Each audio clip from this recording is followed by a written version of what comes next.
Welcome back to our new season, Greenbites by Sustainable Asia. I'm Chermaine Li. And I'm Bonnie Out.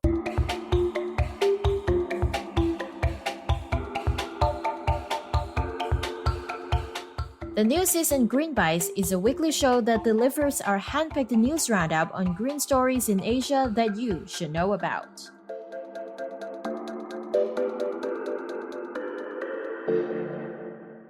Hey Chermaine, how are you doing these days?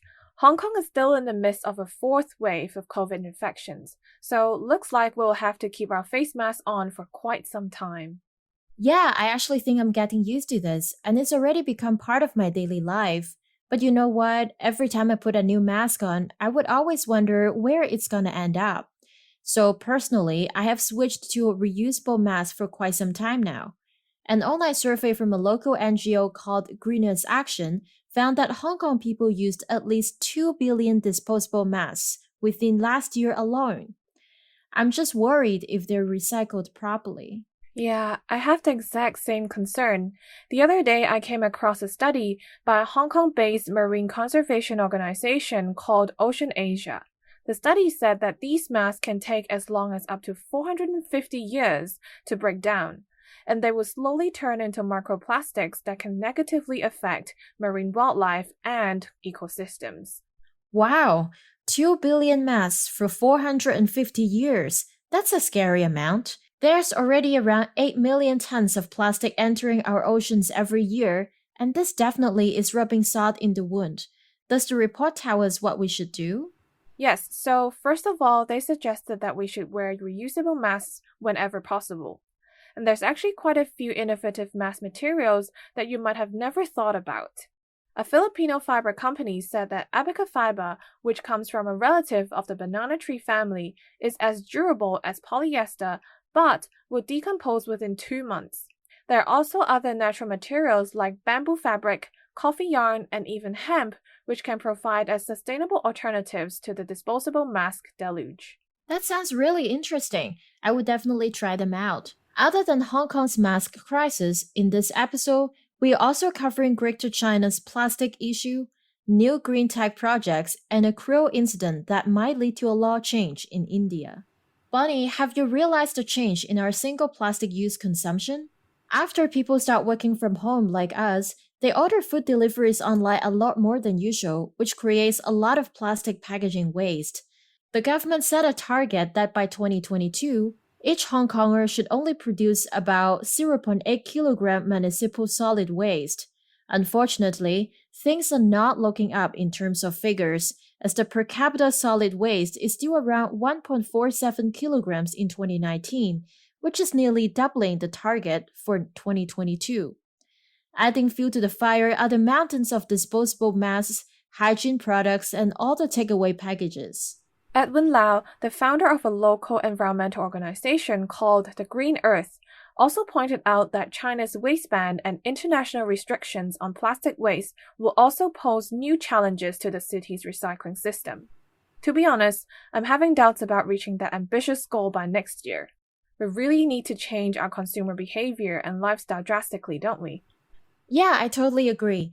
Governments and big companies should also take their responsibility to help protect our environment. Do you remember China's ambitious carbon neutral goal in 2060 in the previous episodes? Some big corporations have already responded to that call and made their moves. Tencent, one of China's biggest tech companies, recently announced a carbon neutrality plan. The firm plans to recycle the residual heat in one of its data centers in Tianjin, which they said can warm up over 5,000 households. But as promising as it is, they didn't specify a time frame, so we will have to see when this will be realized. Another big property developer, New World Development, recently issued a 10-year sustainability-linked bond and said they will use the money to achieve the full use of renewable energy in its real estate projects.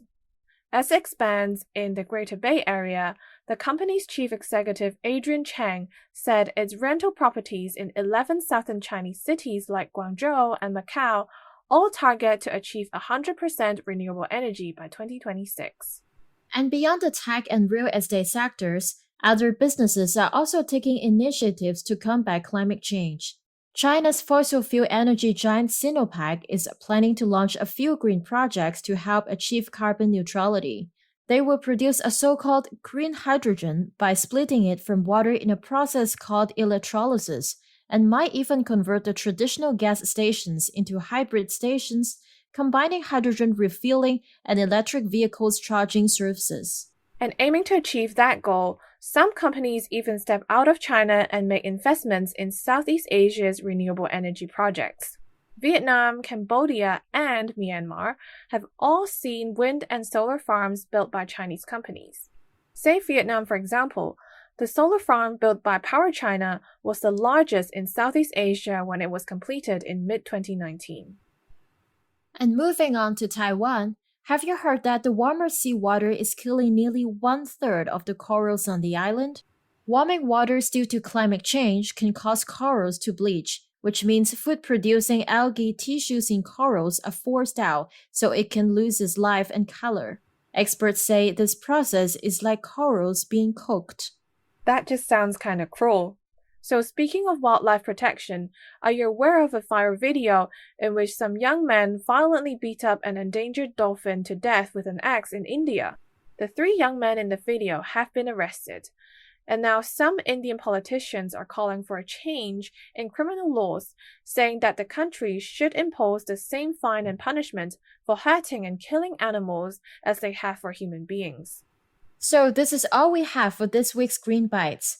Before we end this episode, we'd like to know if you have any life hacks for reusing and recycling your masks or plastic packages. Please share with us on our social media platforms with the hashtag #ShareYourBite.